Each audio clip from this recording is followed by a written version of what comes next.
سندھ کا ایک ضلع ہے نواب شاہ، آج اس کا موجودہ جو نام ہے بے نظیر آباد ہے۔ ہمارے پاکستان کے سابق صدر گزرے ہیں جناب آصف علی زرداری، وہ اسی نواب شاہ سے تعلق رکھتے ہیں۔ نواب شاہ کی تحصیل پڑیدن سے 15 کلومیٹر دور ایک گوٹھ ہے جس کا نام ہے کرونڈی۔ سندھی لوگ سندھی زبان کے اندر چک گاؤں کو گوٹھ کہتے ہیں۔ تو اس گاؤں کے اندر ایک وقت ایسا بھی تھا کہ قادیانیوں کا بڑا اثر و رسوخ تھا۔ وہاں جو زمینیں تھیں وہ قادیانیوں کی، اور قادیانیوں کا پورا اس علاقے کے اندر ایک ہولڈ تھا، اور ان زمینوں کے جو مالک تھے وہ قادیانی، اور ان زمینوں کے جو مزارع تھے وہ بھی قادیانی تھے۔ تو قادیانی انتہا درجے کی خباثت کو پہنچ چکے تھے۔ آپ صلی اللہ علیہ وسلم کے بارے میں گستاخانہ جملے روز کا معمول تھا، اور فتنہ قادیانیت انتہا درجے کو پہنچ چکی تھی۔ مسلمان بیچارے ان سے تنگ آ چکے تھے، حتیٰ کہ صبح شام وہاں کے مرزائی مسلمانوں کو چیلنج کرتے تھے کہ تمہارے اندر اگر قوت اور طاقت ہے، تم ہمیں کہتے ہو جھوٹے ہو، اپنے آپ کو سچا کہتے ہو، تو ہمارے مقابلے کے اندر کوئی مناظر پیش کرو جو ہم سے مناظرہ کرے۔ تو وہاں کے جو قریبی علماء تھے انہوں نے تحصیل کی سطح پہ علماء سے رابطہ کیا، تحصیل کے سطح کے علماء نے ضلع کی سطح پہ علماء سے رابطہ کیا، ضلع کی سطح کے علماء ڈویژن کی سطح پہ، حتیٰ کہ پورے صوبہ کے علماء کا ایک وفد ایک جگہ پہ بیٹھا، اجلاس ہوا کہ کسی نہ کسی طریقے سے ان سے مناظرہ کیا جائے۔ اور اس وقت فیصلہ علماء کا یہ ہوا کہ مناظرے کے لیے عالمی مجلس تحفظ ختم نبوت کے رہنما مولانا لال حسین اختر رحمۃ اللہ علیہ کو بلایا جائے۔ وہ دور ایسا تھا کہ مولانا لال حسین اختر رحمۃ اللہ علیہ کا طوطی بولتا تھا، اور مولانا لال حسین اختر رحمۃ اللہ علیہ فتنہ قادیانیت سے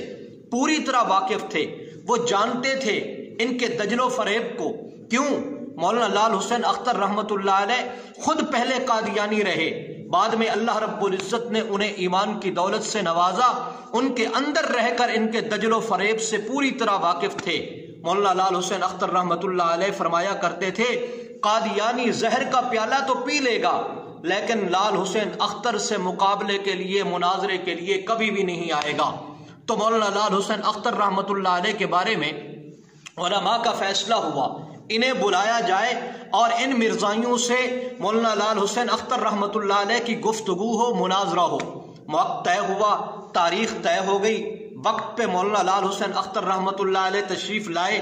علماء کے وفد کے ساتھ مولانا لال حسین اختر رحمۃ اللہ علیہ مناظرہ کے لیے جہاں جگہ مقرر تھی وہ قادیانیوں کی زمین کے اندر، ان کی ایک اوتاق بیٹھک کے اندر وہ جگہ مقرر تھی۔ جگہ بڑی وسیع تھی۔ قادیانی جب آئے مناظرے کے لیے تو پورا اثر و رسوخ وہ رکھتے تھے، اسلحے کے ساتھ آئے۔ اکثر قادیانیوں کے پاس اسلحہ، اور مسلمان علماء بھی، عوام الناس بھی نہتے تھے۔ ان کے ہاتھ کے اندر کچھ نہیں، کوئی اسلحہ نہیں، خالی ہاتھ آئے۔ لڑنا تو تھا، مناظرہ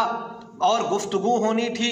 مناظرے کی صورت میں زبانی گفتگو ہونی تھی، لڑائی جھگڑے کی تو وہاں بات نہیں تھی۔